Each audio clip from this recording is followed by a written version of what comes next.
It's Monday, July 13, and time for the Barbados Today afternoon update. Thanks for joining us. I'm Fernella Wedderburn. Topping the news this hour, as the National Union of Public Workers gets set to meet with its members this afternoon to determine the next phase of its industrial action, opposition leader Mia Motley is claiming that government is employing tactics to intimidate striking workers. Something happened this week in this country that causes me to shudder because it rolls back 77 years of workers' rights in this country. That a letter could come from within a ministry asking the ministry to identify the names of all public officers, all officers who attended the protest action on March 6, or on July 6, 2015, is not only regressive, but you would have the likes of national heroes who fought for workers' rights in this country, like Frank Walcott, Hugh Springer, and Grant Adams, rolling in their graves. Ms. Motley made the comments at the Barbados Labour Party meeting in Parish Land Christchurch last night. Also addressing the meeting was Shadow Minister of Health, Dr. Maria Agard, who is warning that the recent layoffs at the Barbados Investment Development Corporation are just the tip of the iceberg. Ms. Agard claims that statements made by Finance Minister Chris Sinclair clearly indicated that another round of public sector retrenchments are on the cards. It is the tip, because it is the fulfillment of a promise that was made by the Minister of Finance last year and the year before, when he said that they were going to be looking at statutory enterprises as a way of dealing with expenditure. I don't know if you recall, but he said that there were about maybe 9,000 people in statutory corporations throughout Barbados, and that they were looking to reduce those numbers. The BIDC is but the first, and there will be more. Meantime, Minister in charge of the BIDC, Donville Innes, will meet with the management of the statutory board this afternoon in the latest attempt to resolve the impasse with the National Union of Public Workers. In a statement over the weekend, Innes said he is concerned about the possibility of a major industrial action and the likely negative impact on the economy. And he says he will continue to make every effort to avert a major strike. Simply interesting. That's how the managing director of Hines Transport is describing the Environment Minister's waiver of the controversial tipping fee. Over the weekend, Dr. Dennis Lowe announced that the move was in response to the ongoing strike by unionized workers at the Sanitation Service Authority, which has resulted in unsightly pileups all across the country. I find the suspension of the tipping fee interesting because when we were having discussions, we said it was impossible. I don't know if he's gone to cabinet and gotten approval from that. So I don't know. I really don't know. I don't know if I'm happy or if I'm unhappy. Last at the budget, the promise that the fee was going to be reduced to $40 per load. That hasn't happened. So I don't know if this really is happening or if it is not. I'm waiting to see what's happening. Meantime, Managing Director of Simpson Trucking and Skip Services, Charles Reed, says the Waste Haulers Association are still unsure about the details of the waiver. However, he revealed that haulers have been helping out in cleaning up the garbage. Well, I think some of them are sort of helping in between with the emergency or the critical places like police, hospital, and so on. I think generally we're sort of ready for to help once the strike is over. I think that's the overall position that we're holding at this point. On a lighter note, Cropover activity is heating up. The latest event, Pan Pundi Sand on the Brandon's Beach yesterday, and thousands of pan lovers were not disappointed.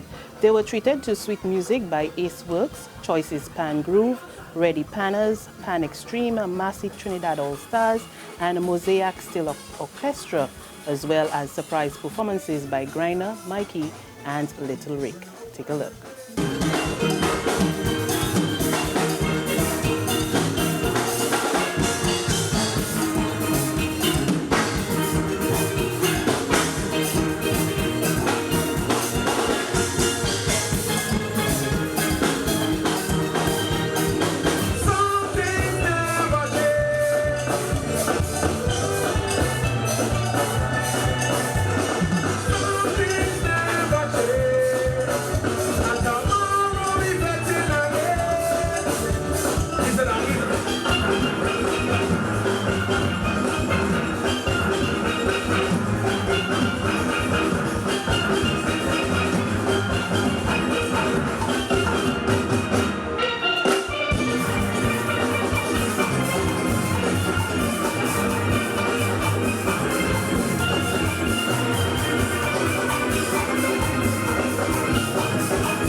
There's regional and international news after this short break.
Got it in my hand, yeah.